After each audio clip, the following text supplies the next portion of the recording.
This is the discourse entitled The Beginning and the End of Creation.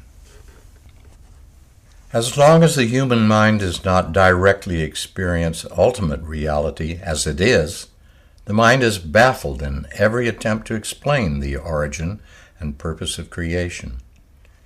The ancient past seems to be shrouded in inscrutable mystery, and the future seems to be a completely sealed book. The human mind can, at best, make brilliant conjectures about the past and the future of the universe, because it is bound by the spell of Maya. It can neither arrive at final knowledge on these points, nor can it remain content with ignorance about them. Whence and whither are the two everlasting and poignant queries which make the human mind divinely restless. The human mind cannot reconcile itself to infinite regress in its search for the origin of the world, nor can it reconcile itself to endless change without a goal. Evolution is unintelligible if it has no initial cause, and it is deprived of all direction and meaning if it all does not lead to a terminus. The very questions whence and whither presuppose the beginning and end of this evolving creation. The beginning of evolution is the beginning of time, and the end of evolution is the end of time. Evolution has both beginning and end because time has both beginning and end.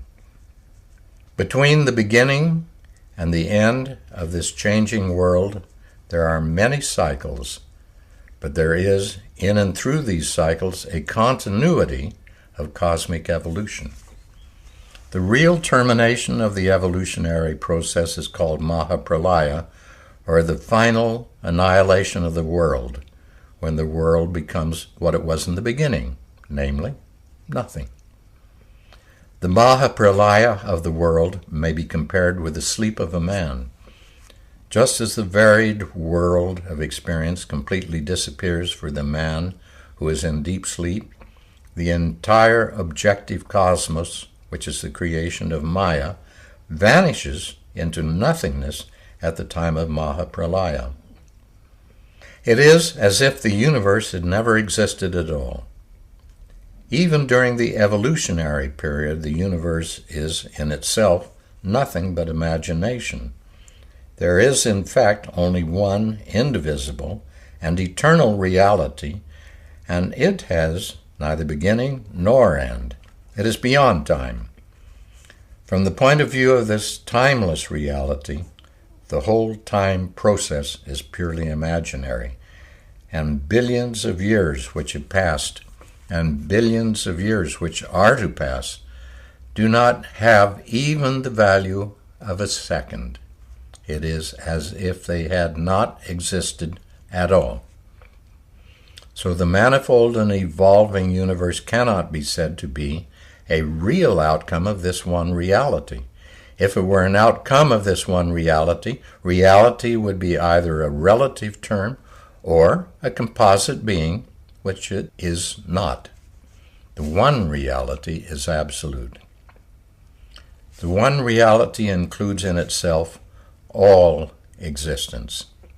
It is everything, but it has nothing as its shadow. The idea of all-inclusive existence implies that it leaves nothing outside its being. When you analyze the idea of being, you arrive by implication at the idea of that which does not exist. This idea of non-existence or nothing helps you to define clearly our notion of being.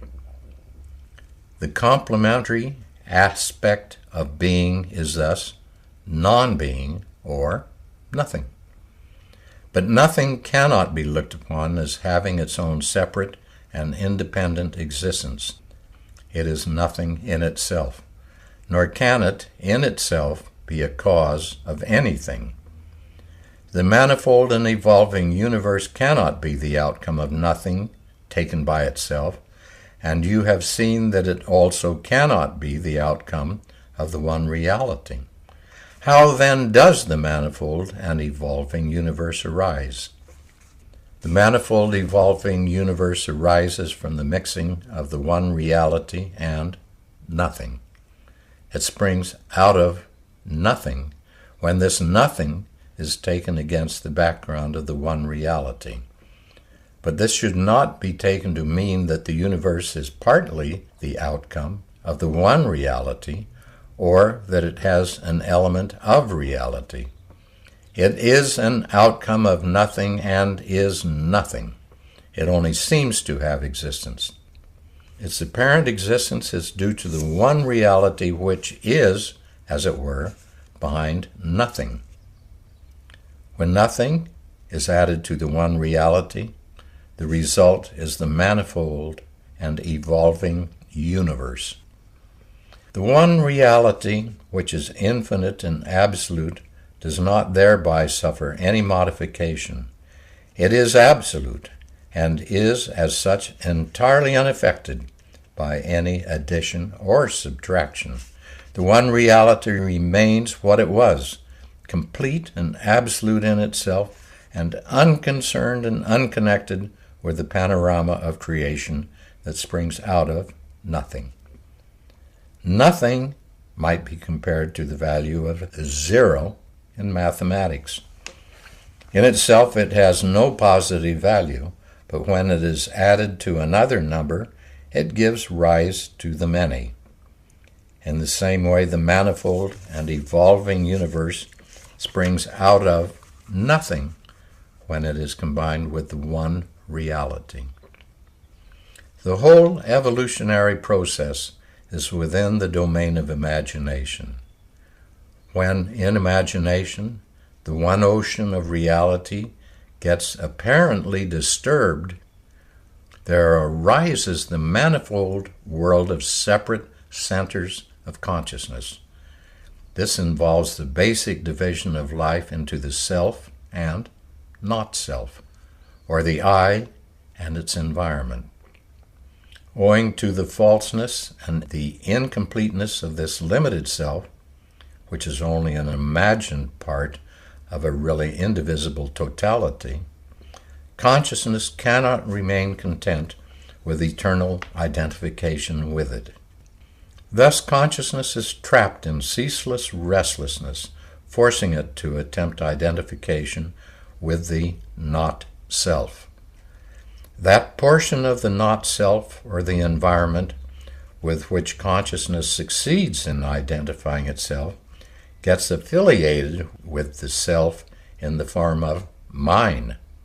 And that portion of the not-self, with which it does not succeed in identifying itself, becomes irreducible environment, which inevitably creates a limit and an opposition to the self.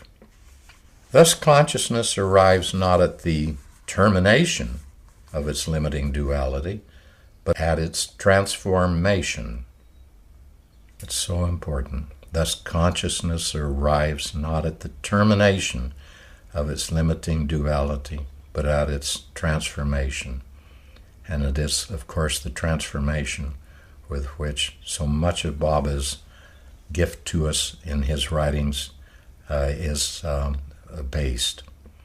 As long as consciousness is subject to the working of vitiating imagination, it cannot successfully put an end to this duality, and all the varied attempts which it makes for the assimilation of the not-self, or the environment, result merely in the replacement of the initial duality by other innumerable novel forms of the same duality.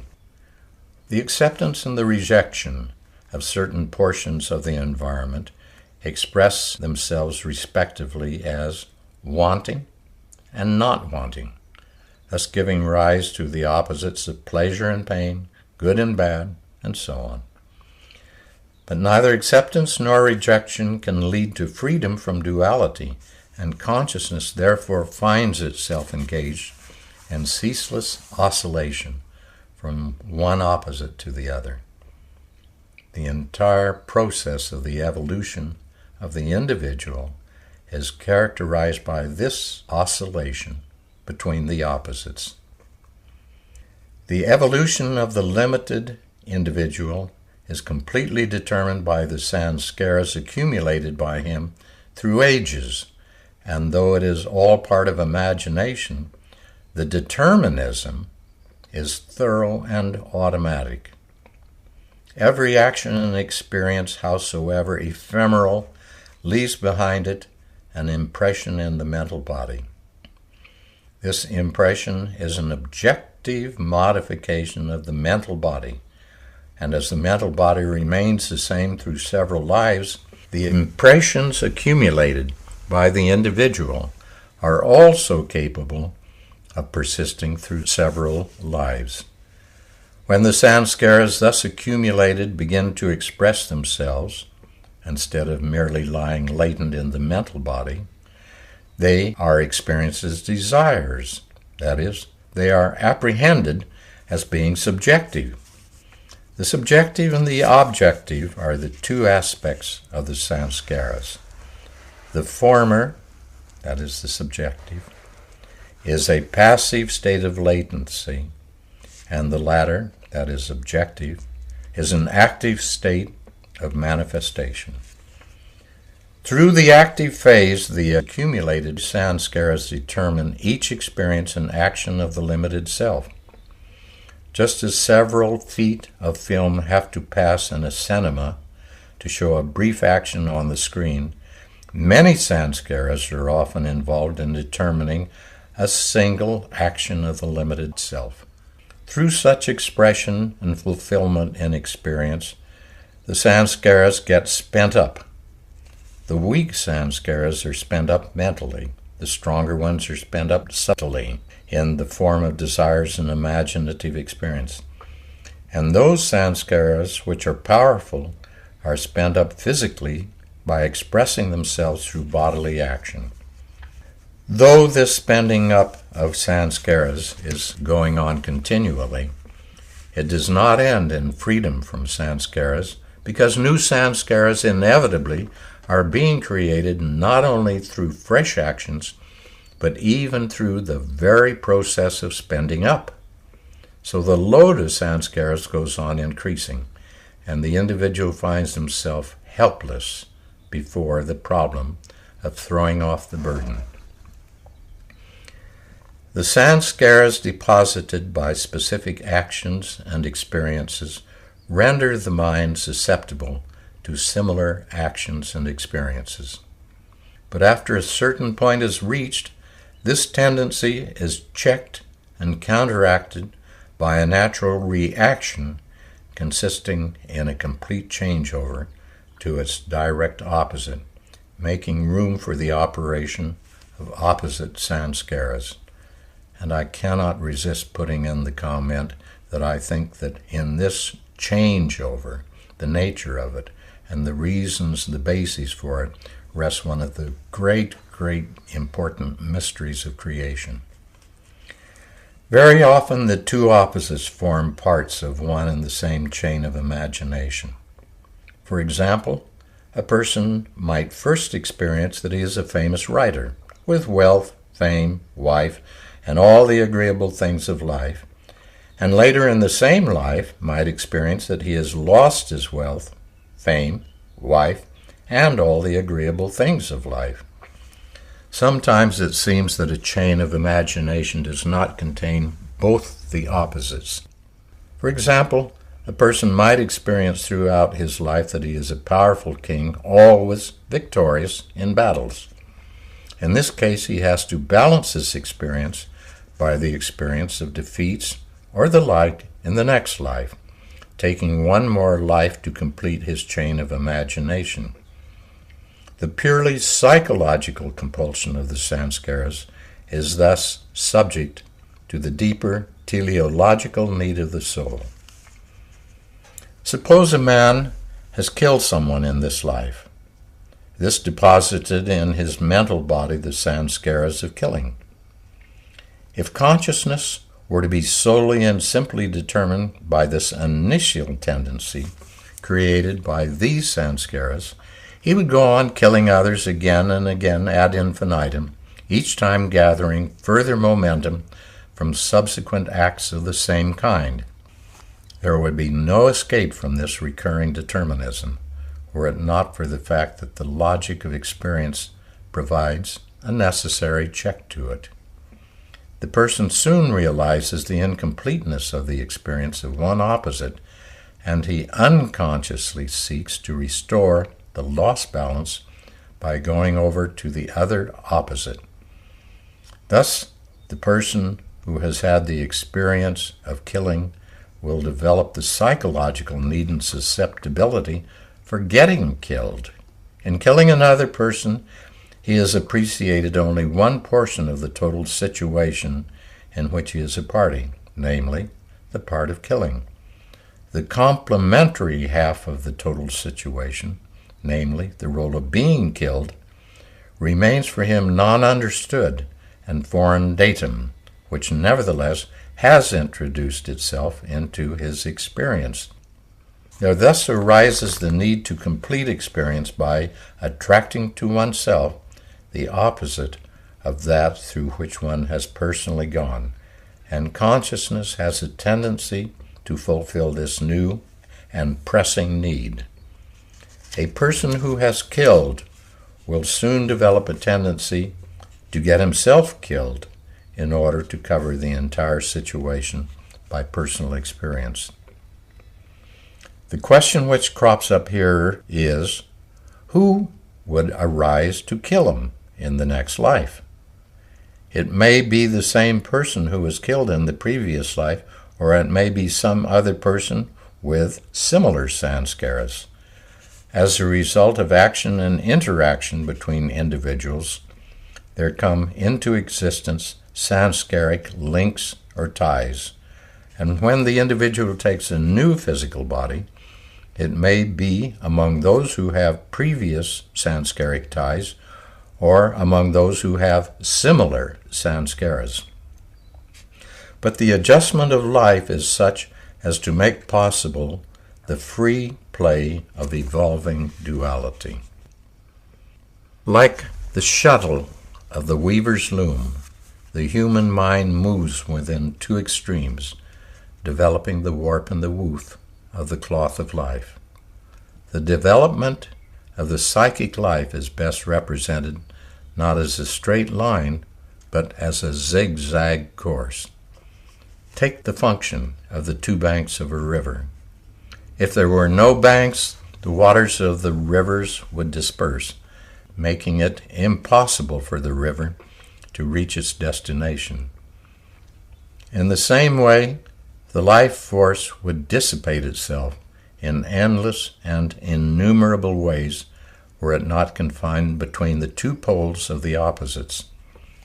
These banks of the river of life are best looked upon not as two parallel lines, but as two converging lines which meet at the point of liberation. The amount of oscillation becomes less and less as the individual approaches the goal, and it completely subsides when he realizes it. It is like the movement of the doll, which has its center of gravity at the base, with the result that it has a gradual tendency to become steady in the sitting posture. If shaken, it continues to swing from side to side for some time, but each movement covers a shorter span, and in the end the doll becomes stationary. In the case of cosmic evolution, such subsiding of alternation between the opposites means Mahapralaya, and in spiritual evolution of the individual, it means liberation. The step from duality to non-duality is, however, merely a matter of difference in the state of consciousness. As the two are qualitatively different, the difference between them is infinite. The former is a not God state, and the latter is the God state. This infinite difference constitutes the abyss between the sixth plane of consciousness and the seventh.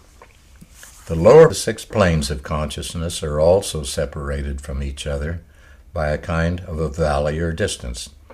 But though the difference between them is great, it is not infinite, because all are equally subject to the bipolarity of limited experience, consisting in the alternation between the opposites. The difference between the first plane and the second and the third, and so on up to the sixth plane, is great but not infinite. It follows that, strictly speaking, none of the six planes of duality can be said to be really nearer to the seventh plane than any others. The difference between any of the six planes and the seventh plane is infinite, just as the difference between the sixth and the seventh planes is infinite. The progress through the six planes is a progress in imagination, but the realization of the seventh plane is the cessation of imagination, and therefore the awakening of the individual into truth consciousness. The illusory progress through the six planes cannot, however, be altogether avoided. Imagination has to be completely exhausted before a person can realize the truth. When a disciple has a master, he has to traverse all the six planes.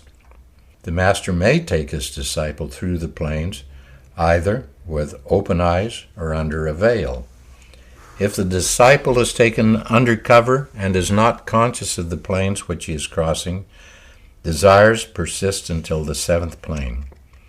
But if he is taken with open eyes and is conscious of the planes which he is crossing, no desires are left on and after the fifth plane.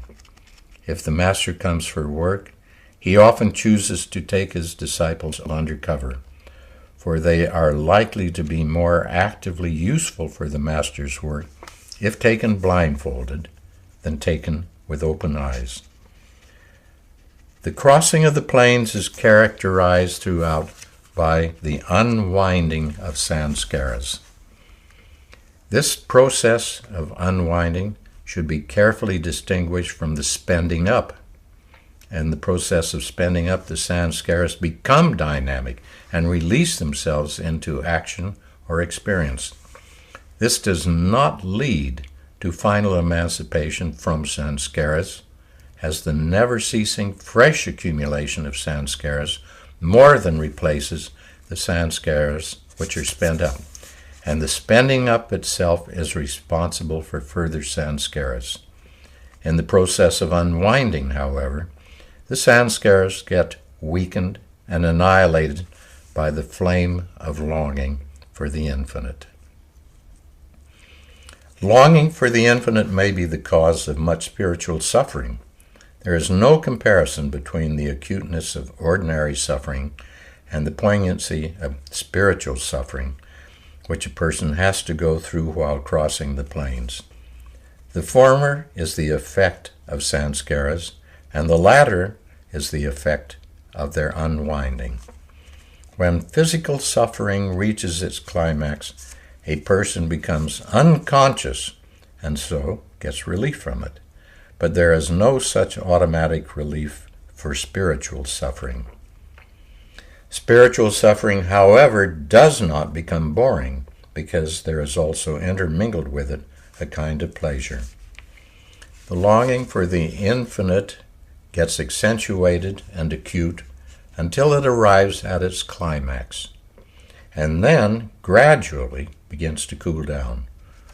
While cooling down, consciousness does not altogether give up the longing for the infinite, but continues to stick to its aim of realizing the infinite. This state of cool but latent longing is preliminary to realization of the infinite. It has at this stage been the instrument of annihilating all other desires and is itself ready to be quenched by the unfathomable stillness of the infinite. Before the longing for the infinite is fulfilled through the realization of the infinite, consciousness has to pass from the sixth to the seventh plane. It has to pass from duality to non-duality. Instead of wandering in imagination, it has to arrive at the ending of imagination. The Master understands the one reality as being the only reality, and the nothing as being merely its shadow. For him, time is swallowed up in eternity. As he has realized the timeless aspect of reality, he is beyond time and holds within his being both the beginning and the end of time. He remains unmoved by the temporal process consisting of the action and interaction of the many. Ordinary man knows neither the beginning nor the end of creation. He is, therefore, overpowered by the march of events which loom large because of lack of proper perspective as he is caught up in time. He looks upon everything in terms of possible fulfillment or non-fulfillment of his sanskaras. He is, therefore, profoundly disturbed by the happenings of this world. The whole objective universe appears to him as an unwelcome limitation which has to be overcome or tolerated. The Master, on the other hand, is free from duality in the sanskaras characteristic of duality. He is free from all limitation. The storm and the stress of the universe do not affect his being. All the bustle of the world, with its constructive and destructive processes, can, for him, have no special importance, for he has entered into the sanctuary of truth, which is the abode of that eternal significance which is only partially and faintly reflected in the fleeting values of the phantasmagoria of creation. He comprehends within his being all existence and looks upon the entire play of manifestation as merely a game.